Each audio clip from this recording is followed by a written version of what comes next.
Aktivitas ekonomi di dalam Bitcoin akan menjadi satu naratif yang sangat kuat sekali. Dan MotoSwap ini menjadi kandidat yang sangat kuat untuk memenangi DEX di dalam Bitcoin.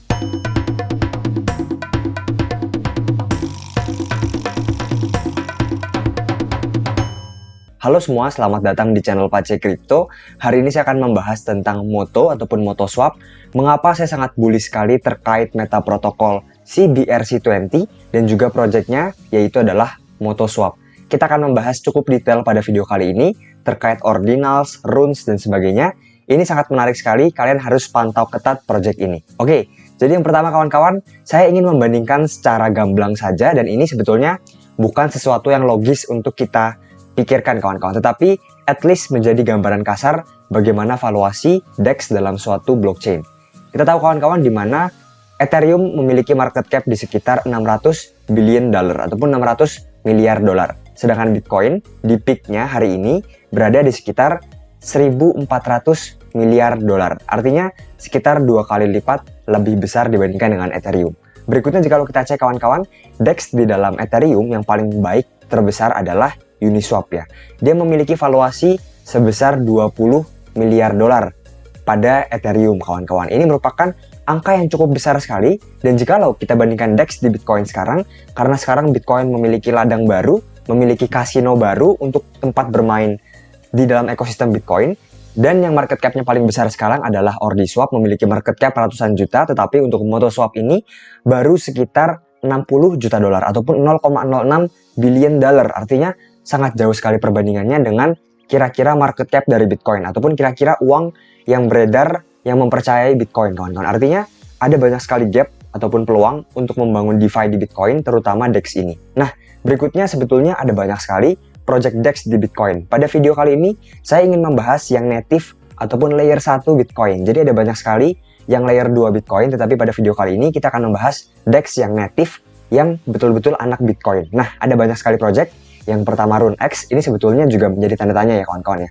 Bagaimana cara RuneX ini bekerja, tetapi intinya dia menyupport Pipe dan juga BRC20. Dan tidak banyak informasi yang kita dapatkan pada RuneX ini kawan-kawan. Selain kemungkinan dia support pada meta protokol Runes, kemungkinan.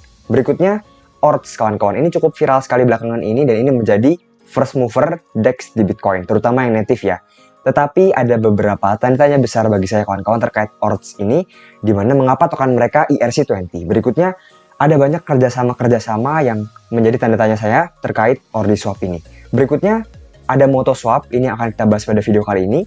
Berikutnya Ghosty Cash ataupun GHSY, ini native di Bitcoin, koinnya di BRC20, tetapi koin ini cukup closed source ataupun tidak ada clue bagaimana cara kerja Ghosty Cash ini, sangat misterius sekali. Berikutnya kita lihat di sini ada RDEX. RDEX ini juga cukup unik bagi saya dan ini cukup worth it untuk kita bahas juga pada next video karena dia menggunakan PSBT, berikutnya dia menggunakan Nostr. Ini merupakan fitur-fitur yang selama ini underutilized by Bitcoin. Artinya fitur-fitur di Bitcoin sebetulnya ada banyak sekali dari berbagai macam upgrade Bitcoin seperti Sure Signature dan sebagainya, tetapi belum dapat digunakan secara utuh pada sekarang ini. Dan RDEX ini merupakan salah satu project tersebut. Berikutnya ada Kakao, kemungkinan besar jikalau nantinya Rune mencangkup pasar short tail aset, kemungkinan besar Kakao akan mencangkup pasar long tail aset pada BRC20 ataupun pada meta protokol lainnya. Berikutnya yang terakhir Omnisat. Omnisat ini juga memiliki sedikit tanda tanya besar bagi saya karena ownernya beberapa kali menyebutkan membutuhkan EVM, membutuhkan virtual machine milik Ethereum dan sebagainya. Ini juga merupakan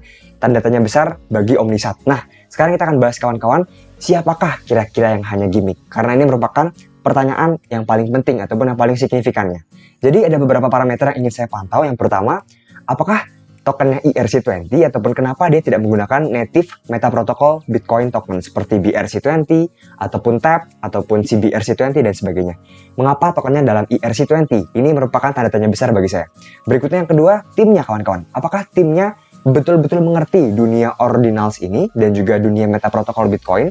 Apakah timnya sering mengikuti space ataupun konferensi, misalnya Ethereum Denver dan sebagainya, karena kita dapat melihat kira-kira bagaimana owner dan juga timnya dalam kesempatan mereka berbicara ya kawan-kawan. Ini sangat penting sekali bagi saya. Berikutnya, seberapa centralized project ini? Apakah menggunakan off-chain dan permission database dan sebagainya? Dan saya akan mencari kira-kira mana yang paling trustless ya kawan-kawan ya.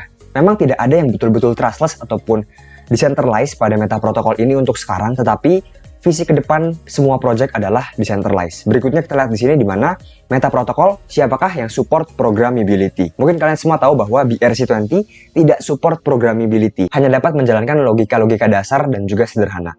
Ada beberapa project yang bisa menjalankan programmability ataupun beberapa Meta Protocol seperti TAP, berikutnya CBRC20 dan juga BRC100. Oke, berikutnya kita lihat di sini di mana on-chain. Kita akan melihat data on-chain-nya kira-kira seberapa besar volumenya menggunakan Genai Data dan juga btctool.pro. Nah, berikutnya open source. Saya akan semakin suka project yang semakin mendekati open source. Saya cukup yakin sekarang belum ada yang open source secara keseluruhan, tetapi mereka dapat menjelaskan bagaimana project ini bekerja. Berikutnya keterbukaan informasi, itu merupakan yang saya cari pada pertandingan DEX di Bitcoin kali ini. Nah, berikutnya saya akan membahas khusus untuk MotoSwap dan juga CBRC20.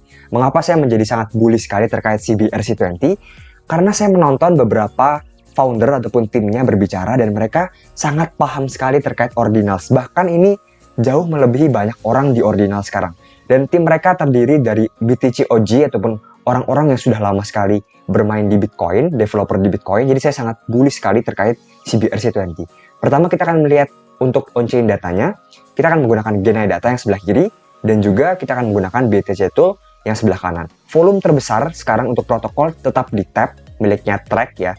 Berikutnya tidak ada nama CBRC20 di sini. Berikutnya yang kanan juga sama. Kira-kira token mana yang paling panas, yang paling besar?